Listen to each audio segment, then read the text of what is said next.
Qu'à 16h, Marc Menant nous parle de la spiruline, une algue magique. Oh, plus que ça encore, il suffit de lire l'ouvrage de Jean-Louis Vidalot. Il est médecin. C'est à préciser parce que dans notre pays où il est bon d'avoir des références pour tenir des propos dissidents, c'est indispensable car sinon il apparaîtrait tout de suite comme un doux fantaisiste, un charlatan, voire un individu, comme on le disait tout à l'heure avec Jean-Marie Pelt, qui manque pas de diplôme non plus, comme un individu faisant le lit des sectes. Spiruline, l'algue bleue de santé et de prévention aux éditions du Dauphin. Petit clin d'œil à notre ami Chelala. Docteur, bonjour. Bonjour. Cette spiruline, vous allez nous la présenter, mais tout de suite il faut savoir que c'est une algue qui n'a rien de marine. Qui peut être marine, tout autant que... Ah bon? Moi je la connaissais comme algue d'eau douce et venant en particulier des lacs d'Amérique du Sud. Des lacs africains avant d'être d'Amérique du Sud. Cette algue, c'est tout simplement notre ancêtre. Essayez de vous souvenir. Il y a 3,5 milliards d'années... Je m'en souviens. Non, mais je suis pas d'aujourd'hui.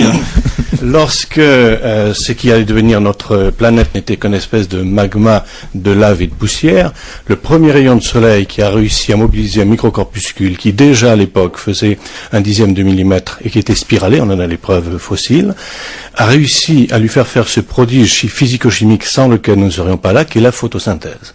C'est-à-dire qu'à partir d'un trait de lumière, d'un côté il a créé de l'oxygène et de l'autre côté de la matière et... Mais là, docteur, vous êtes en train de nous suggérer que la spiruline est l'ancêtre de tous les organismes vivants. Exactement. Alors, mais ça, on en est à peu près certain parce on en est certain, on a des preuves trophobolites, on a notamment des preuves. Alors, on l'appelle algue parce que c'est plus élégant, et c'est vrai que c'est la plus primitive de toutes les algues bleues, puis les algues lichens et les végétaux supérieurs, mais c'est tout autant au plan biologique la plus primitive des cyanobactéries, qui a donné naissance ensuite aux amibes, aux invertébrés, etc., et à l'homo sapiens que nous sommes. Elle est à l'origine de la lignée animale comme de la lignée végétale. Est-ce que ça pourrait sous-entendre qu'il y ait là tous les potentiels du vivant de telle sorte que ce qu'elle contient puisse permettre aux organismes de se régénérer, d'où l'idée d'algues miraculeuses? Très exactement. D'ailleurs, je sais que vous avez vu l'ouvrage,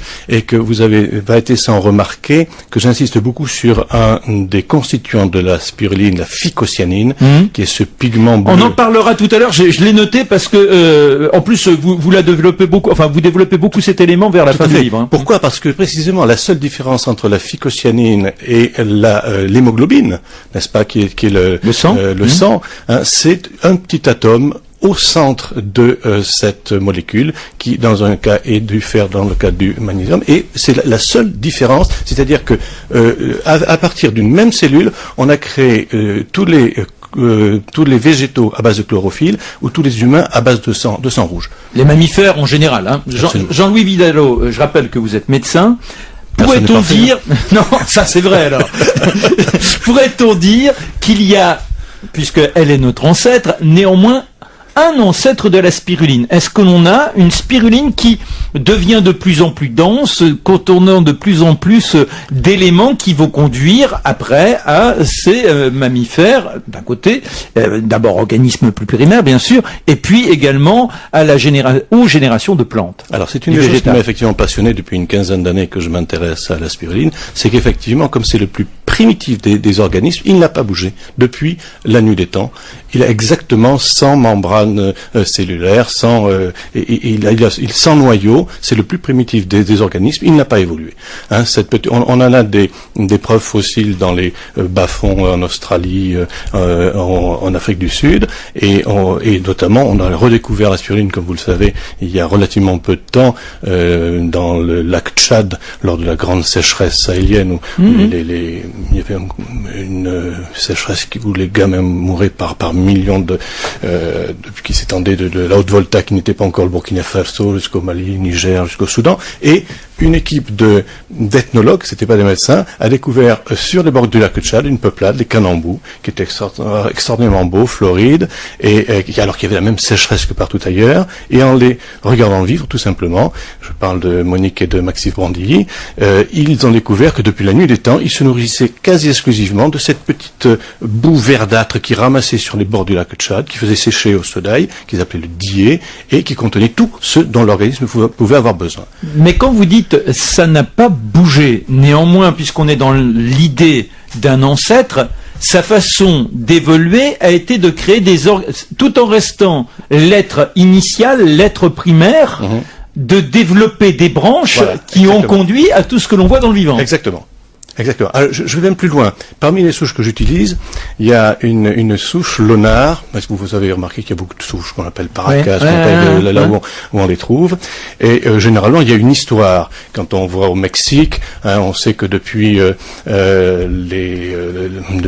l'empereur Moctezuma, ils utilisaient la spiruline comme une espèce d'ancêtre de l'EPO. On en parlera éventuellement. Oui, bien sûr, parce que puisqu'on est avec le Tour de France, premier 4 de page hier, on se dit, si les gars y allaient de la spiruline, on va y tranquille. Non, parce que vous le développez très bien. Mais si, je vous ai lu, donc je sais pas. Je vois. Pour en venir à cette souche Lonard, on l'a découverte dans un lac artificiel créé par la chute d'une énorme météorite en Inde à la fin du 19e siècle. Une énorme météorite qui a fait un cratère de 3 km de diamètre et qui s'est comblé, bien sûr, des eaux pluviales et des eaux des sources environnantes. Jamais on n'avait entendu parler de spiruline jusqu'à présent. Et là est née une souche de spiruline un petit peu différente, un petit peu plus spiralée, avec 7-8 spires plutôt que 4-5, etc. Et la seule explication logique, c'est qu'elle était venue probablement avec la météorite. Ça sous-entend qu'il y a des formes de vie dans le système solaire, car ce qui est étranger au système solaire ne peut en aucun cas nous dégringoler sur la tête, qu'il y aurait, puisque nous envoyons des sondes, que ce soit sur Mars, les satellites de grandes planètes, pour tenter de découvrir s'il n'y aurait pas d'autre vie, là la preuve avant... Why not? Non, mais bon. Néanmoins, j'aimerais savoir si la spiruline, quand elle est ensemencée, utilisons ce terme, dans un lac d'Amérique du Sud, est-ce qu'elle va se développer de la même manière que dans un lac d'Afrique, et même entre un lac d'Afrique du Nord, un lac d'Afrique du Sud, parce qu'il est évident que nous sommes tous liés à notre environnement, et en fonction de l'endroit où elle est posée, est-ce qu'elle va germer en étant densifiée dans tout ce qui la compose? Alors la seule constante, c'est que la spiruline continue à pousser comme à l'origine des temps, par photosynthèse, entre 25 et 35 degrés, de manière optimale, et dans un milieu très particulier. Il lui faut un pH très basique, pH 10-12, très basique. Bon. C'est la raison pour laquelle on trouve par exemple dans le lac Texcoco, qui est une ancienne mine de potasse, une spiruline spontanée. Par contre, ces caractéristiques vont être très différentes selon le milieu nutritif qui est le sien. Voilà. Et c'est la raison pour laquelle entre la spiruline sauvage, que l'on trouve un petit peu partout sur la surface du globe, par parenthèse partout où se trouvent les lieux de migration des flamands. Pourquoi les flamands ont cette belle couleur rose foncé? C'est parce que précisément ils se nourrissent quasiment exclusivement de spiruline et de diatomée, et qu'elles en font d'ailleurs la culture, etc. Et que partout où ils se posent, ils transportent de la spiruline, elles la cultivent en quelque sorte. Mais si on veut avoir une spiruline qui soit fortement dosée en certains principes actifs dont on commence à comprendre quel est l'intérêt. La protéine, bien sûr, toutes les spirulines ont 60-70% de protéines, voilà, les enzymes, etc. Mais par contre, voilà, certains enzymes et certains acides aminés, et les acides aminés on les trouve, mais certains enzymes et certaines vitamines particulièrement, et surtout les pigments dont je parlais tout à l'heure, si on veut les avoir de bonne qualité, il faut la cultiver de manière rigoureuse, avec des intrants qui soient très spécialisés. J'ai déposé un brevet à cet égard, et il y en aura d'autres. C'est-à-dire que vous cultivez? Moi, je cultive, voilà. Monsieur est docteur, mais il cultive. J'ai coutume de dire qu'il en est de la spiruline comme des vins. Il y a différentes souches comme il y a différents cépages, et il y a différentes manières de travailler la vigne. On va voir tout ce que l'on peut obtenir comme bienfait du côté de la spiruline. Les premiers éléments informatifs en la matière, on les tient de ce qui s'est passé au Vietnam. Guerre douloureuse s'il en est. On fête cette année l'anniversaire de 68. 68 nos pavés en France, mais c'est l'année du grand bouleversement, l'assassinat de Kennedy, Bob, l'assassinat de Martin Luther King, et puis aussi ce déferlement de forces pacifistes à travers le monde pour gueuler contre la guerre du Vietnam. Et au Vietnam, où on a utilisé énormément d'armes chimiques. Et il semblerait bien que les premières vertus médicinales de la spiruline aient été éprouvées grâce au traitement donné à des gamins à base de spiruline. Voilà, le problème c'est qu'on a peu de travaux qui datent de cette époque. Par contre, à partir de ces observations dont on a eu connaissance plus par de bouche à oreille, il y a eu un deuxième élément qui est maintenant fait autorité, ce sont les irradiés de Tchernobyl, qui sont un petit peu plus près. Alors là encore, vous le dites à un moment dans votre ouvrage, en conclusion de la démonstration que vous tenez, vous voyez, c'est pas uniquement de l'informette, pour utiliser un néologisme qui court sur Internet.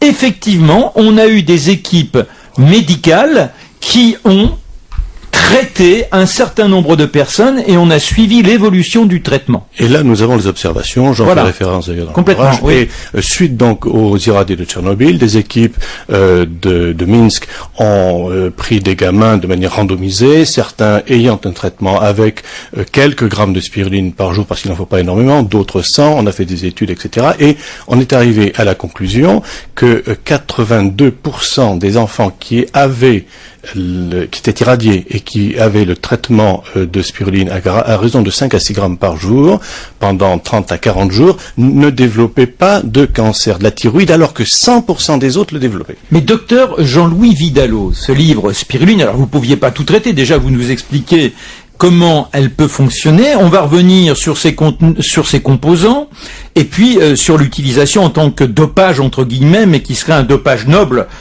Restons sur cette logique. On sait aujourd'hui que nombre de familles sont encore touchées par ce fléau de radiation à Tchernobyl. Vous vous rappelez aussi qu'aujourd'hui, il y a des fuites, qu'il y a un deuxième sarcophage qui est en train d'être préparé pour étouffer les dites fuites, mais il y a des familles avec des gamins qui naissent mal formés. Ça veut dire que si on donnait à toute la population qui se trouve dans la zone de Tchernobyl de la spiruline, il n'y aurait plus ces mauvaises formations? Probablement, et à raison de 80-85% Et probablement, mais parce que, là encore, la spiruline est actuellement développée essentiellement à usage humanitaire, et ça il faudra quand même le rappeler, car c'est un des éléments où la contestation ne se fait pas, c'est-à-dire que quand on donne à des enfants malnutris 5 à 6 grammes 2 à 3 grammes en fonction du poids de spiruline, des enfants qui ont des kwashiorkor, etc., ils récupèrent en quelques semaines, là où il faut des mois et des mois avec les programmes protéinés habituels. Tandis que là, il faut avoir des éléments probants, scientifiques, randomisés, et puis jusqu'à présent, nous n'avons pas suffisamment de publications. Voilà, bon, nous sommes avec le docteur Jean-Louis Vidalot, Spiruline, l'algue bleue, aux éditions du Dauphin.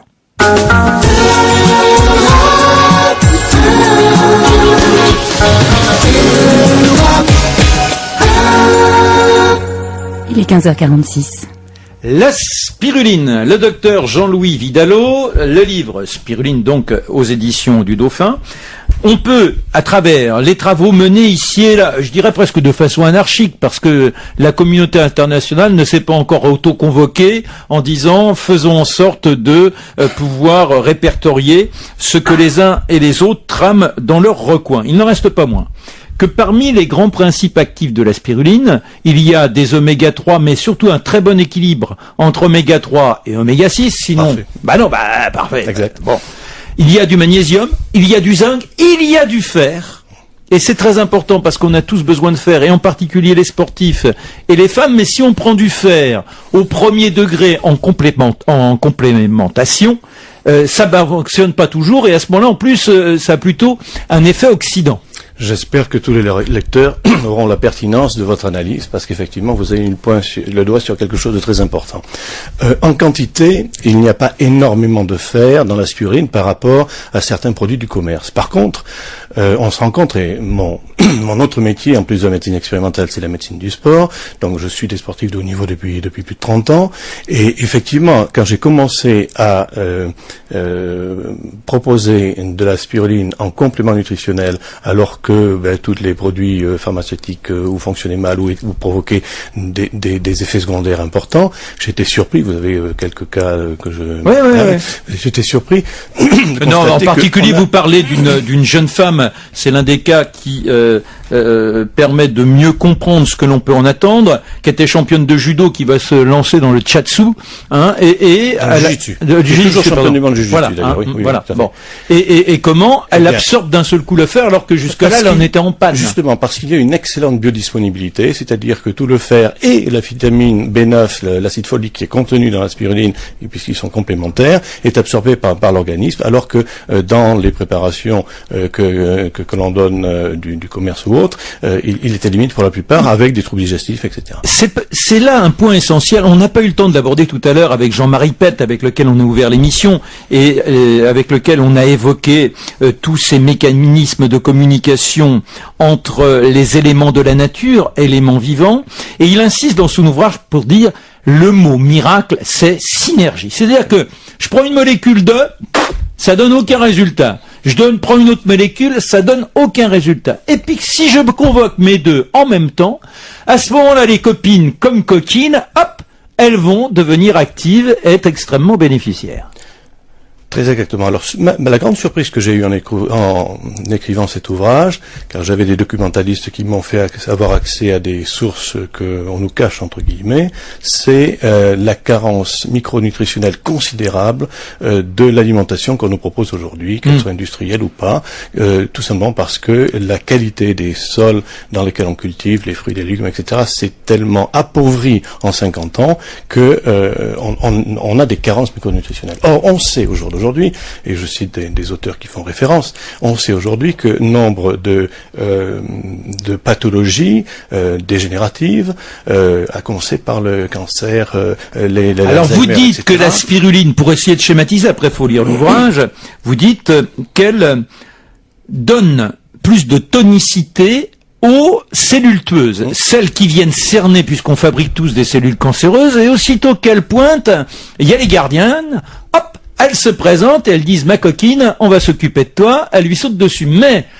souvent, par une mauvaise nutrition, ces cellules tueuses manquent, elles ne sont pas assez fringantes, donc elles manquent de force et elles sont battues par la cellule cancéreuse. Et là, c'est le contraire grâce à la spiruline. Alors, ça n'est pas moi qui le dis, hein, et là, je fais référence aux 526 ouvrages et travaux que je mets dans l'ouvrage, car il y a des équipes chinoises, russes, américaines, indiennes, françaises, européennes également, qui ont travaillé sur ces éléments-là, notamment en matière de stimulation immunitaire, car la phycocyanine notamment, qui est ce pigment que j'évoquais tout à l'heure, a cette vertu effectivement d'être le plus puissant stimulant immunitaire que l'on connaisse, avec cette capacité de booster les NKC, les Natural Killer Cells, les fameuses cellules tueuses, et ça a été prouvé sur des mais docteur, on s'étonne, c'est pour ça là, je remets le terme docteur en bouche au bon moment pour redynamiser la conversation, parce que certains diraient, là on est quand même avec des illuminés,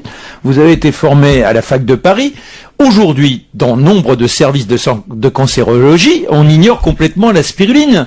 Et si je vous lis bien, et si je me fie aux travaux que vous rapportez, il devrait y avoir une évidence, et que tout à chacun menacé dans sa santé fasse appel à la spiruline. Alors, est-ce qu'il n'y a pas quelque chose Je vais faire une réponse qui a été faite sur des émissions qui sont passées sur TV5 et Arte il y a un an à peu près, qui était très bien faite sur la spiruline, où le directeur de l'Institut Pasteur de Ouagadougou, l'équipe qui était venue tourner ce reportage, posait la même question, comment se fait-il que les laboratoires, la communauté internationale s'y soient pas intéressés? Et la réponse très pertinente de ce confrère était laboratoire ne s'intéressera jamais à un produit ou une molécule qui ne peut pas être brevetée. Ce qui n'est pas complètement faux. C'est-à-dire que tout le monde peut cultiver de la spiruline dans... Exactement. Je mets une petite bassine et cloc, je me fais ma... Alors, je vais vous donner un autre élément pour bien faire comprendre qu'elles peuvent faire également le danger. Je me trouvais il y a un mois à peu près au Sénégal pour installer justement des bassins de spiruline, et j'étais à peine arrivé sur le sol sénégalais que je reçois un coup de fil de la présidence de la République pour rencontrer Madame Wade, la femme donc du président Wade, oui. Qui est extrêmement convaincue, elle, depuis des années, de l'usage de l'aspirine, notamment pour lutter contre la malnutrition infantile. Et j'y vais donc le lendemain. Sénégal, qui paradoxalement est l'un des rares pays à laisser obligatoire le vaccin contre la fièvre jaune. Alors que l'on pourrait se dire que, bon, en l'occurrence, bon. Exact. Elle me raconte une aventure qu'elle venait d'avoir la semaine précédente, me disant qu'elle avait fait un petit tour d'Europe et surtout des États-Unis pour essayer de trouver de l'argent auprès des agences de l'ANU, notamment l'UNICEF, Fonds monétaire, etc., pour essayer de construire des bassins pour les enfants, et qu'elle s'était fait